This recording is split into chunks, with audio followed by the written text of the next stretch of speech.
L'équipe, bienvenue sur ma chaîne Legacy United. Dans cette vidéo, nous allons parler un peu du reste des news que j'ai pas pu parler hier parce qu'elle vient justement de sortir aujourd'hui. Donc on va un peu discuter de cela. Juste après, nous allons parler des différentes interviews d'avant-match, notamment celui de Ruben Amorim et celui de Casemiro. Et nous allons finir sur le preview du match face à Arsenal. Sur ce, l'équipe, abonnez-vous, un petit like, un petit commentaire, ça fait toujours plaisir. Sur ce, bon visionnage à vous.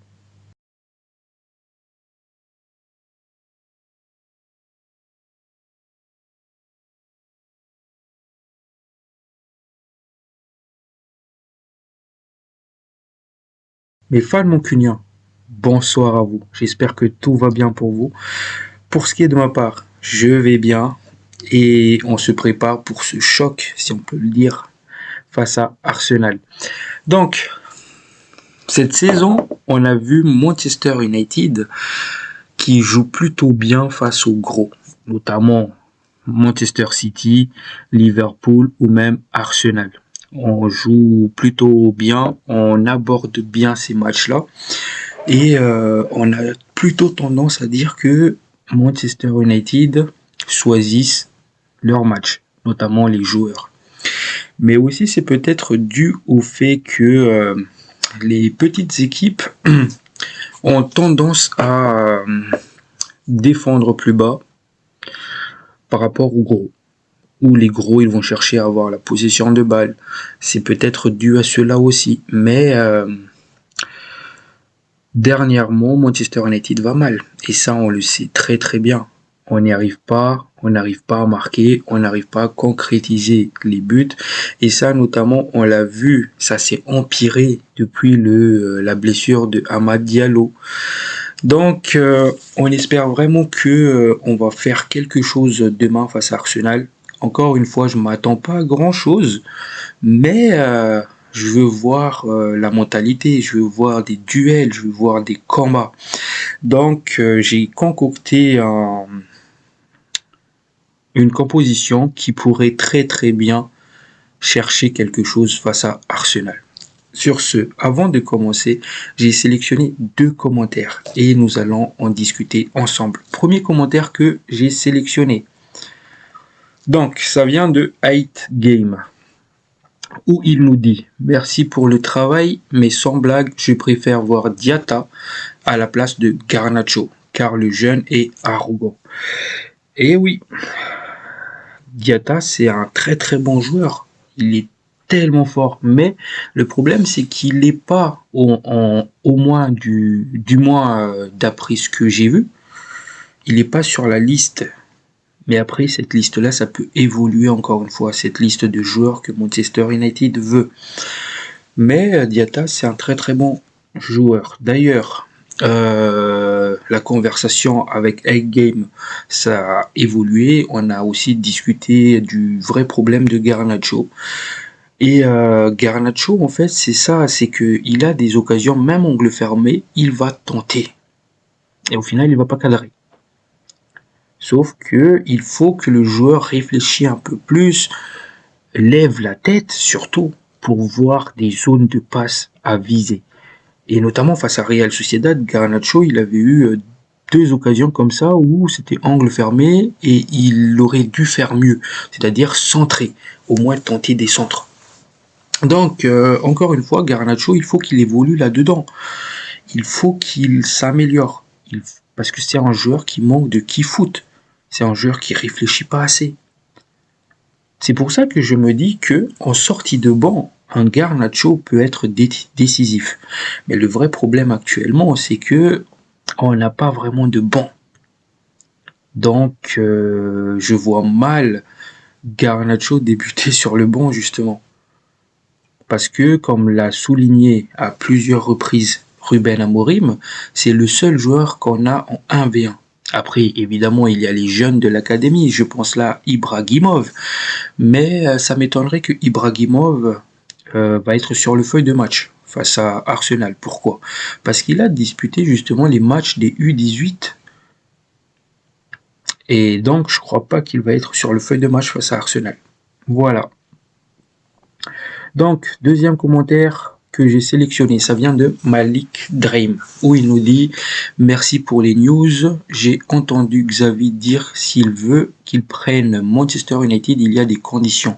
Et ces conditions sont il veut pas de Onana, de Ligt, de Garnacho. Là, il a raison, mais nous, on continue avec Ruben Amorim parce que c'est un travail à long terme que Amorim a commencé et on va pas le lâcher maintenant.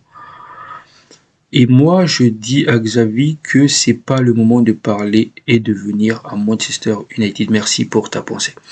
Oui, surtout que on voulait Xavi quand Eric est parti. Mais l'entraîneur, selon les sources que j'ai eues, selon les rumeurs que j'ai eues, il préférait attendre l'été.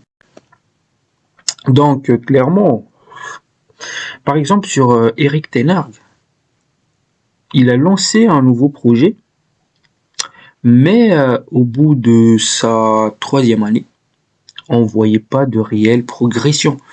Donc c'est comme si on a mis à l'eau 3 années pour repartir sur une nouvelle base avec un nouveau coach. Qu'est-ce qui a fait que on était quasiment tous d'accord pour le départ de Eric Ten Hag? C'est que on n'avait pas de plan de jeu, on le voyait pas. Sur un match sur 5, on voyait quelque chose d'intéressant, mais sinon il n'y avait pas de fond de jeu. Mais là, depuis l'arrivée de Ruben Amorim, même si les résultats ne sont pas là, c'est que on voit le plan de jeu, on voit comment il veut jouer. Donc, encore une fois, moi, ça me plaît beaucoup. Pour moi, c'est la base. Un plan de jeu, c'est la base. Si je vois un plan de jeu, maintenant, il faut les joueurs qui seront capables de jouer avec ça. Donc, voilà. Encore une fois, Xavi, c'est un très très bon coach. Hein. Et d'ailleurs, je connaissais pas le nom de Ruben Amorim avant sa signature à Manchester United. Moi, ma préférence, c'était Xavi. Xavi. C'est ce que je disais, Xavi, c'est un coach, certes, ça s'est pas plutôt bien passé au Barça, mais c'est un coach qui a un style de jeu. Donc je me suis dit, lui, et surtout qu'il n'hésitait pas à lancer des jeunes. Donc c'est pour cela que j'insistais, Xavi, certes pas dans mes vidéos, mais c'était ce que je pensais à l'époque. Donc voilà, très très content encore une fois de Ruben Amorim. Mais encore une fois, Ineos va le chercher. Et il ne donne pas ses armes. C'est comme si tu envoies un soldat sur le front avec un vieux arme, alors que de l'autre côté, tu as les ennemis qui ont des bombes atomiques, des missiles, etc. Vous voyez ce que je veux dire? Il va pas faire grand-chose. Certes, il va bidouiller des stratégies pour s'en sortir, mais il va pas faire grand-chose. Et c'est exactement ça le problème, c'est que on prend un très très bon général, Ruben Amorim, mais les armes, ils sont faibles. Et c'est pour ça que j'attendais beaucoup sur le mercato hivernal. Mais ça n'était pas fait. Donc voilà. Sur ce, les amis, on va direct enchaîner sur les news. Il y en a pas beaucoup, mais il y a quelques rumeurs intéressantes que j'ai pu retrouver. Donc, première rumeur, ça concerne Anthony. Manchester United doit vendre Anthony pour 32,52 millions de livres sterling cet été pour éviter une perte de PSR. Moi, je pensais que le problème du PSR a été réglé avec les départs de Rashford, avec le départ de Malacia, avec le départ de Anthony en prêt. Parce que d'après ce que j'ai entendu, on a fait tout cela pour justement mieux se préparer pour l'été. Et là, je me dis que il faut vendre quelqu'un pour éviter des pertes liées au PSR. Donc, j'ai hâte de voir où ça va venir cette histoire, où ça va aller surtout. Parce que là, problème PSR à gauche, à droite, je sais pas pourquoi, mais je m'attends trop. Mercato estival, on va nous sortir. Oui, United a des problèmes de sous liés au PSR. La blague du siècle. Parce que Fabrizio Romano, des journalistes plutôt connus, nous ont confirmé que avec les départs en prix avec des options d'achat, ça pourrait régler justement ce problème de PSR. Donc n'hésitez pas à me donner vos avis là-dessus dans les commentaires, parce que moi je comprends plus rien à cette histoire de PSR, parce que ça va dans tous les sens. On nous dit une affirmation, après contre-affirmation, par exemple là, et ça part à zéro. La semaine d'après, une autre information, et après contre-information. Et ça me plaît pas beaucoup. Donc, la suite. Hier, j'en ai parlé de Jean-Philippe Mateta, que Manchester United était intéressé par le joueur. Et là, du coup, Manchester United a ouvert des négociations avec Crystal Palace pour recruter Jean-Philippe Mateta. Palace a fixé un prix de 40 millions de livres. Je vous ai dit quoi hier? Le joueur, il est estimé à 30 millions de livres, selon plusieurs sources. Mais un transfert entre deux clubs de première ligue, ils ont tendance à augmenter le prix. Et c'est ce qui est en train de se passer. Honnêtement, avec 20 millions de livres en plus, on peut avoir Osimhen. Donc, pour moi, le choix, il est vite fait. Autant miser sur Osimhen. Après, Jean-Philippe Mateta, encore une fois, comme je l'ai dit, c'est un très très bon attaquant. Donc, voilà. Après aussi, il faut qu'il passe un cap. Parce que là, c'est pas la même équipe. Donc, voilà. La suite. Kobbie Mainoo est en impasse avec Manchester United au sujet d'un nouveau contrat.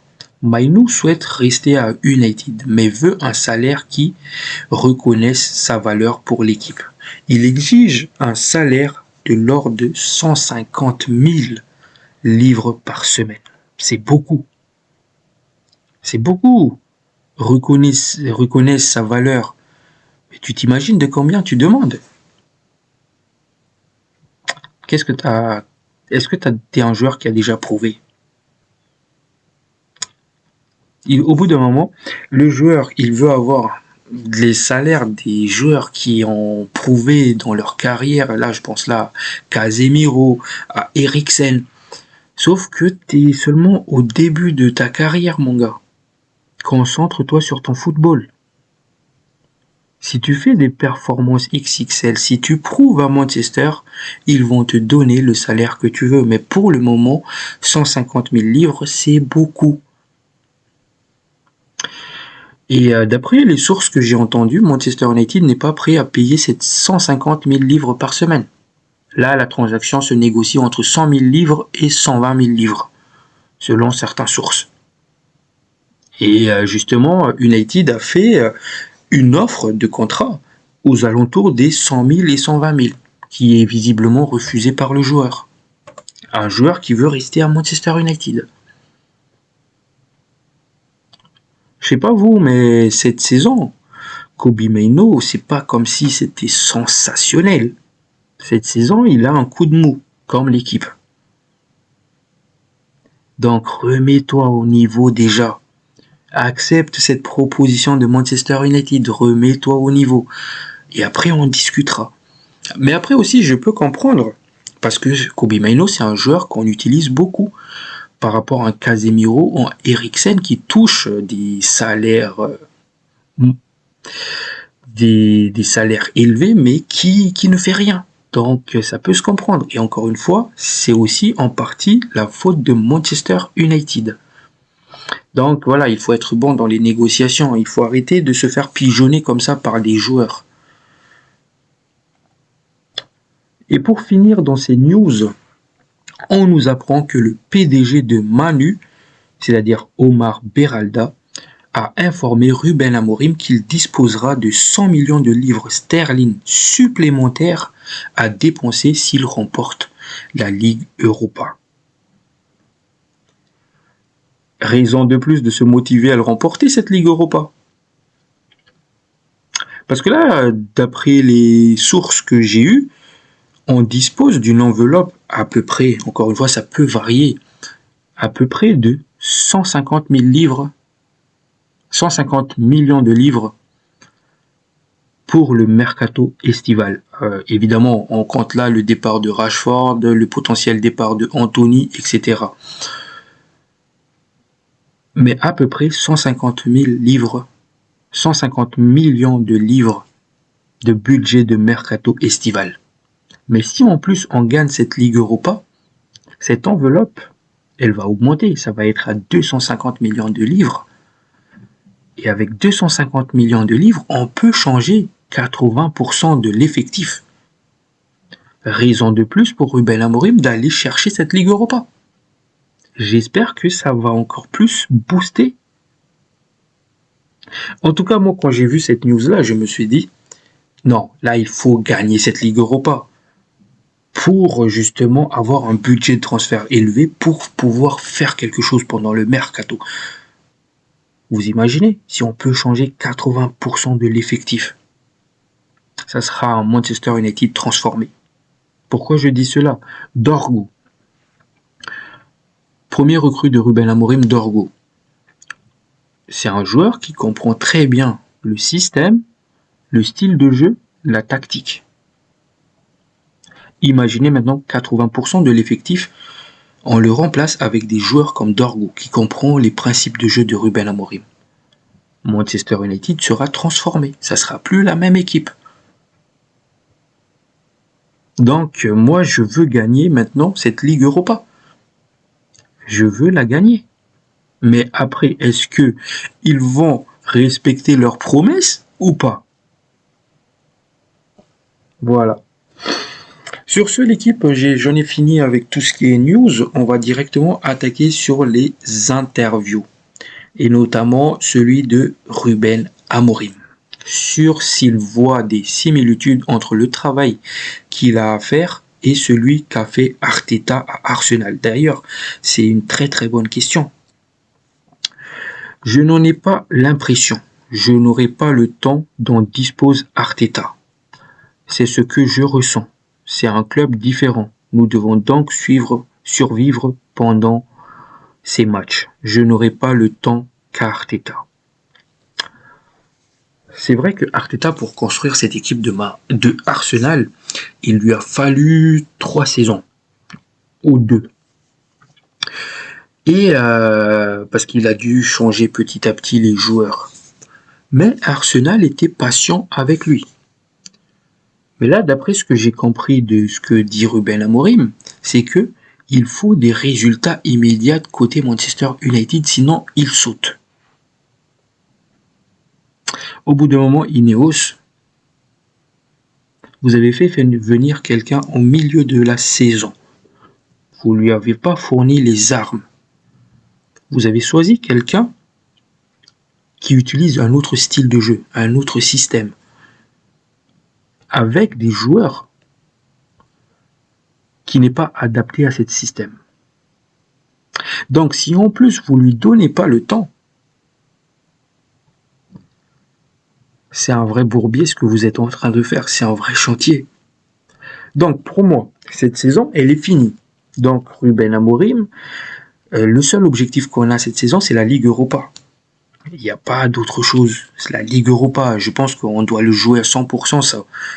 Même côté pour les joueurs, pour se faire un peu pardonner de leur saison cauchemardesque, la Ligue Europa, ça peut être une motivation. Remporter cette Ligue Europa, ça peut être un signe de pardon. Donc, c'est pas sur cette saison qu'on va le juger, Amorim. C'est sur la saison prochaine. Qu'est-ce qu'il va faire l'année prochaine? Encore une fois, je ne m'attends pas à remporter la première ligue l'année prochaine. Hein. Juste être dans le top 5. Et là, on va juger Ruben Amorim. Mais pas maintenant. Pas maintenant.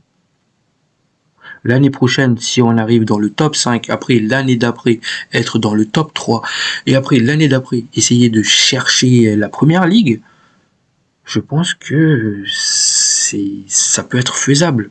Mais il faut lui laisser le temps. On était prêt à...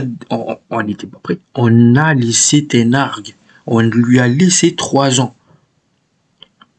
Et pourquoi on ne sera pas capable de le faire avec Ruben Amorim?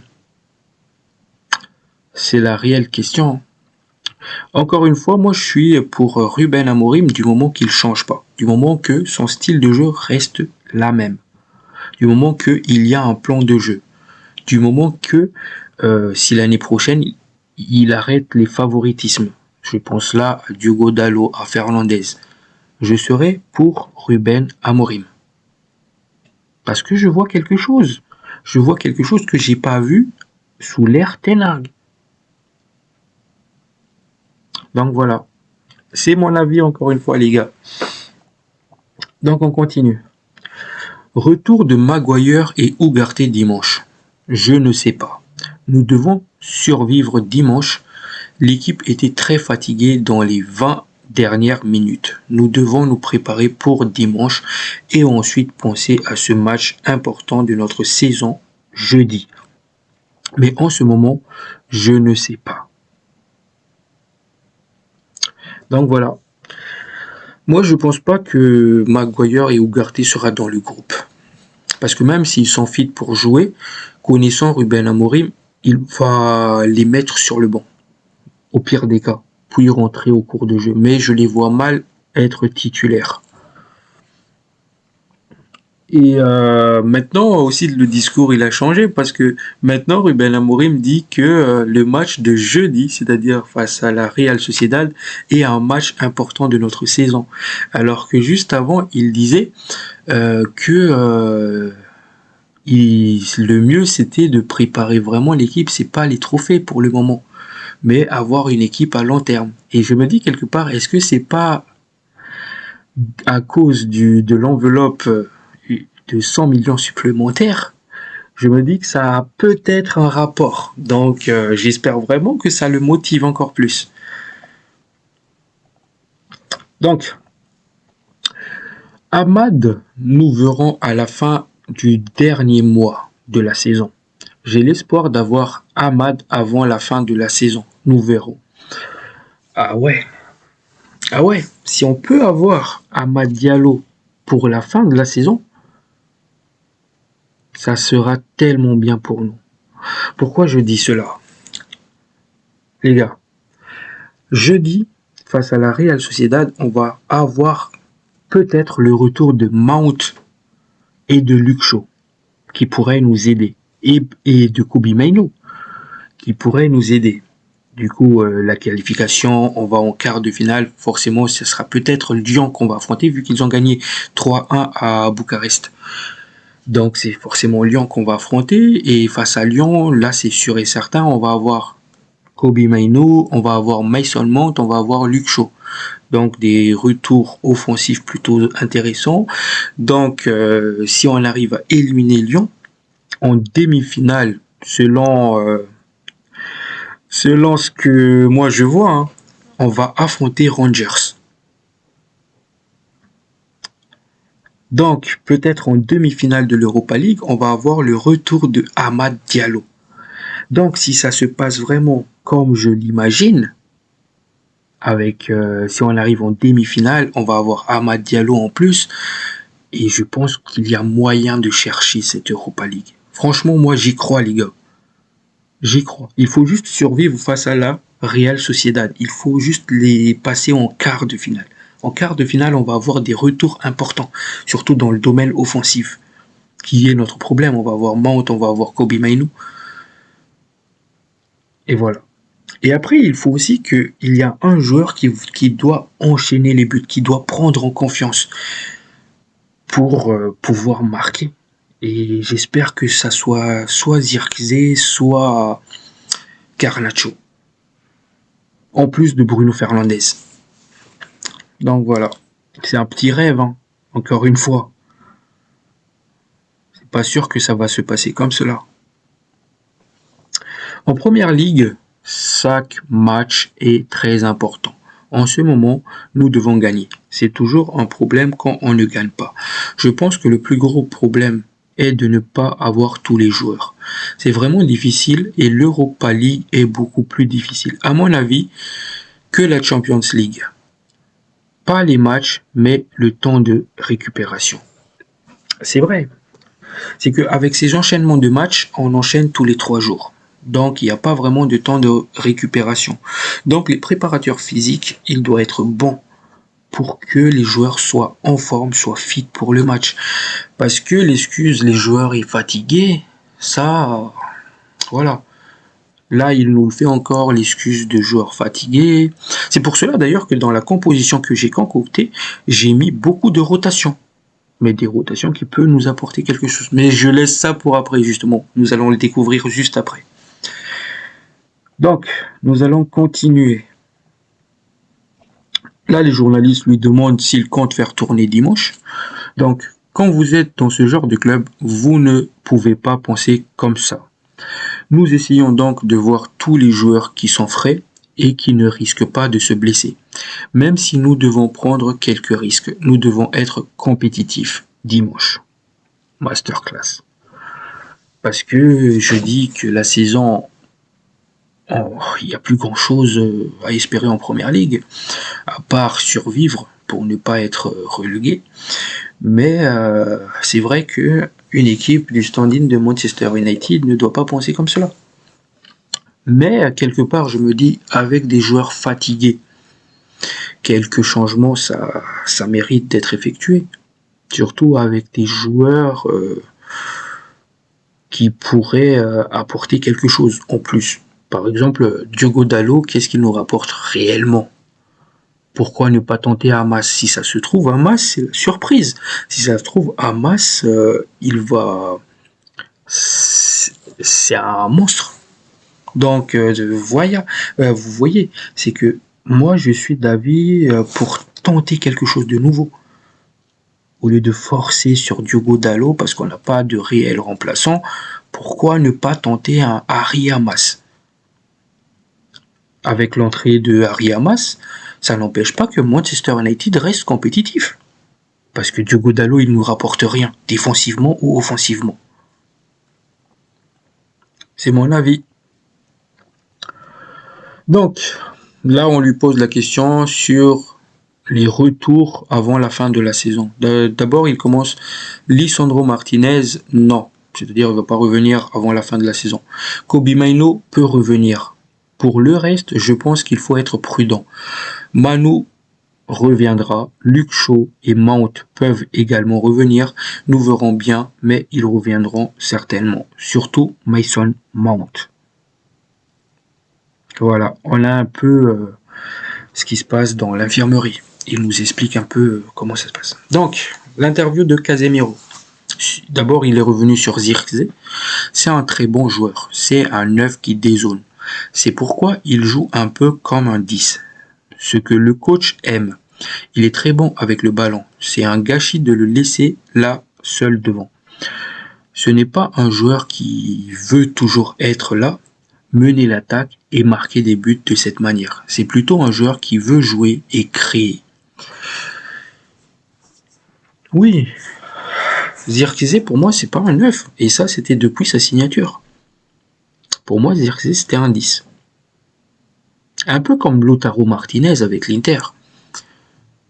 Lautaro Martinez, certes il joue avec 2 buteurs, mais en vrai ce qu'il fait Lautaro Martinez c'est qu'il tourne autour du buteur. Par exemple, il y avait Lukaku, Lautaro, il était autour. Maintenant, il y a Thuram, il y a Lautaro autour. Il y a toujours un pur neuf à côté de Lautaro. Donc, pour moi, Zirkzee, il rentre dans ce même cas de figure. C'est un 10, en fait, c'est un faux 9 pour moi. Voilà. Je suis ici et disponible et je suis prêt pour le coach et le club. Comme je l'ai dit à chaque fois que je vais à Carlton ou à Old Trafford, j'essaie de faire de mon mieux. C'est ma plus grande qualité. La motivation, il l'a Casemiro. Il a la motivation, mais les jambes ne suivent plus. Même s'il a fait un très très bon match face à la Sociedad, je pense pas qu'il est capable de jouer comme cela face à une grosse équipe, notamment Arsenal. Il va se faire bouffer. Je pense que s'il joue face à Arsenal, il va se faire bouffer. Parce qu'il faut aussi il faut aussi remettre le contexte. Arsenal, c'est pas la Sociedad. Arsenal, c'est une équipe qui va dans les combats, dans les duels. C'est une équipe qui est rapide, qui aime jouer rapidement, qui aime faire circuler la balle rapidement. C'est pas la Sociedad qui est lent dans ce domaine-là. Donc, jouer avec Casemiro, c'est se mettre une balle dans les pieds. Parce que clairement, tu vas perdre. Tu vas perdre. Et pour moi, si Casemiro il est titulaire et qu'on perd derrière, ça m'étonne même pas. Parce qu'il n'a pas les jambes justement face à des équipes comme cela. Mais face à Sociedad, c'est pas le même niveau. Hein. C'est pas le même rapidité de jeu. C'est beaucoup plus lent. Et face à une équipe qui est lent, évidemment, Casemiro il va être excellent. Mais face à une équipe qui joue vite, là, c'est pas la même histoire. Donc, il termine avec « Il est trop tôt pour parler de la saison prochaine. Mais bien sûr, j'ai encore une année de contrat et ensuite une option. Nous avons des matchs importants et dimanche, nous recevons Arsenal. Il est trop tôt pour parler de la saison prochaine. » Donc oui, c'est vrai, hein, c'est trop tôt. Hein. Il faut se concentrer sur la saison. Mais en même temps, la saison, elle est finie, à part l'Europa League. Donc, évidemment qu'on commence à parler de l'année prochaine. Parce que sinon, on n'a pas grand-chose à se mettre sous les dents. Donc, voilà. Moi, j'espère vraiment un départ de Casemiro l'été. Hein, histoire de aussi régler cette perte liée au PSR. Donc, un départ de Casemiro pourrait nous sauver. Et d'ailleurs, il y avait un transfert avorté pendant le mercato hivernal de Casemiro à Al Nasser. J'espère que ça va s'effectuer pendant le mercato estival. Je n'ai rien contre lui, hein, mais au bout d'un moment, il faut penser à renouveler l'équipe. Le changement d'air. Donc, ça passe par les départs de Casemiro, Eriksen, gros salaire du club, mais des joueurs très peu utilisés. Donc, il faut s'en débarrasser. Voilà.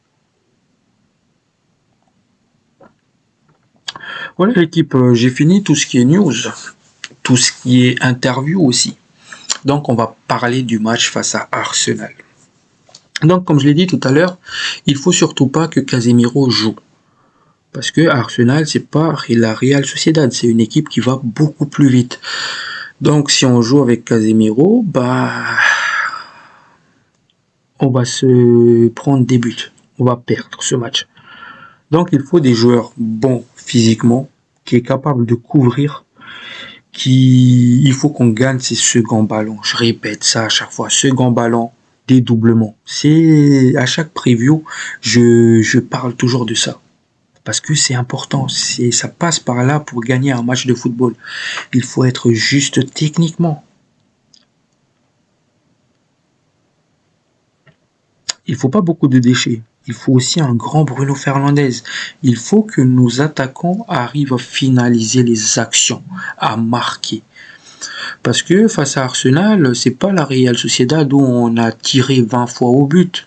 Un peu moins, je pense. Mais c'est pas la Real Sociedad où on avait eu beaucoup d'occasions. Arsenal, on le sait, on va avoir très peu d'occasions. Mais si en plus, sur ces très peu d'occasions qu'on va avoir, on n'arrive pas à finir, on va perdre ce match. Il faut qu'on retrouve de l'efficacité. Et j'espère aussi que Zirkzee, il va enchaîner. Hein. Il va marquer pour prendre en confiance. Parce qu'il a marqué les Sociedad, s'il marque face à Arsenal, ça veut dire que le joueur, il va être en pleine forme, en pleine confiance, et il peut aller chercher quelque chose pour finir la saison. Donc voilà. Il y a du boulot, en tout cas, on le sait. Mais il faut être courageux. Donc voilà. Après Manchester United, comme je l'ai dit, cette saison, face aux plus gros, on a tendance à bien jouer, à les regarder dans les yeux. Donc, est-ce que ça sera un duel de choc demain, ou bien est-ce qu'on va se faire marcher? Parce que je vous rappelle, en Ligue des Champions, face au PSV, Arsenal a quand même marqué 7 buts face au PSV en Ligue des Champions. Victoire 7-1. Donc on peut très très bien prendre l'eau. Si Si on fait pas les bons choix de joueurs qui doivent jouer, si on met pas l'engagement, si on gagne pas les duels, si on gagne pas les deuxièmes ballons, les seconds ballons, si on n'attaque pas bien, si on n'arrive pas à finir les occasions, on peut pas on peut pas les mettre mal à l'aise Arsenal. Ils vont nous marcher dessus si on met pas tout cela. Donc voilà. Maintenant, formation que je pré-shot pour ce match. Moi, je pense que Ruben Amorim va faire tourner. Donc, moi, je vois cette équipe. Onana dans les cages. Yoro, De Ligt, Even, défenseur.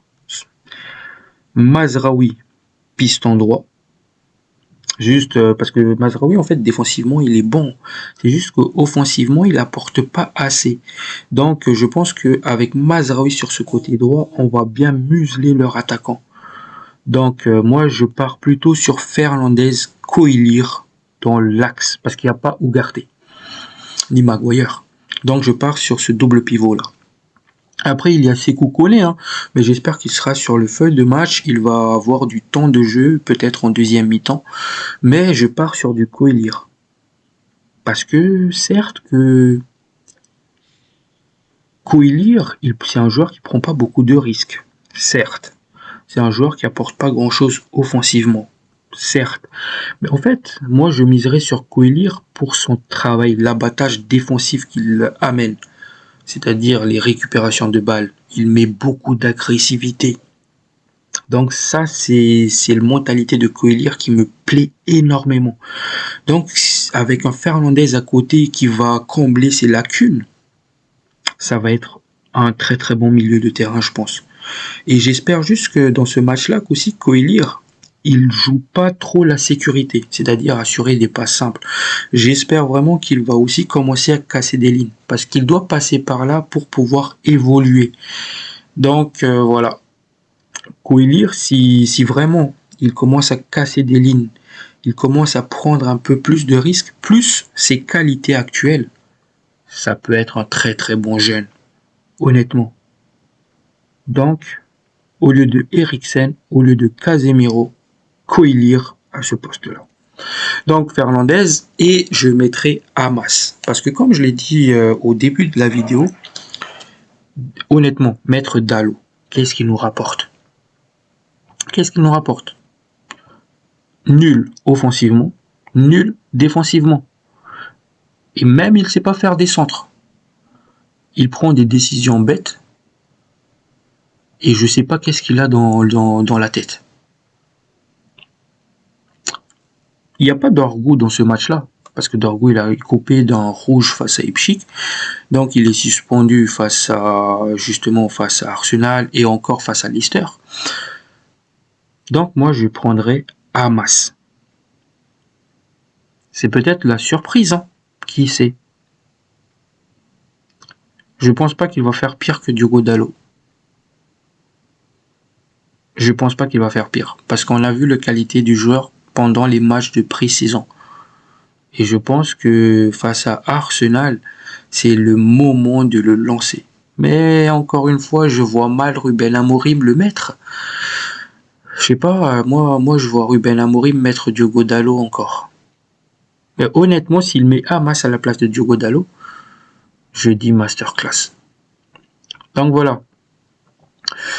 Donc l'attaque, moi je partirais sur du Garnacho, Zirkzee et Obi Shido en pointe. Avec Olund, en fait, c'est comme si on jouait en fait à 10 contre 11. Il est fantomatique face à la Real Sociedad. Je ne sais pas pourquoi il y a certaines personnes qui le défendaient face à la Real Sociedad, mais il est fantomatique. Quand je dis fantomatique, 0 occasion créée, 0 tir, mais il n'est même pas présent dans la surface de réparation. Dans les jeux de déviation, il perd les duels. Donc voilà, pour moi, Obi Shido, il nous l'a prouvé en plus face à Fulham. Il s'est créé plus d'occasions que Olund. Donc pour moi, je pense qu'en championnat, Obi Shido, il est titulaire devant Olund. Voilà. Donc, dans cette composition, vous avez vu, j'ai intégré 3 jeunes, hein. Sans parler de Yoru, évidemment. J'ai intégré Obishido, j'ai intégré Koilir et j'ai intégré Haven. Parce que de base aussi, Haven, on l'a recruté, pourquoi? Pour remplacer Licha. Donc, il a fait un match très très solide face à Fulham. Donc, pourquoi pas le lancer? Voilà. Sur ce, l'équipe, j'ai fait le tour. Donc, n'hésitez pas à liker, à commenter et à s'abonner si ça vous a plu. Sur ce, prenez soin de vous. Ciao, ciao.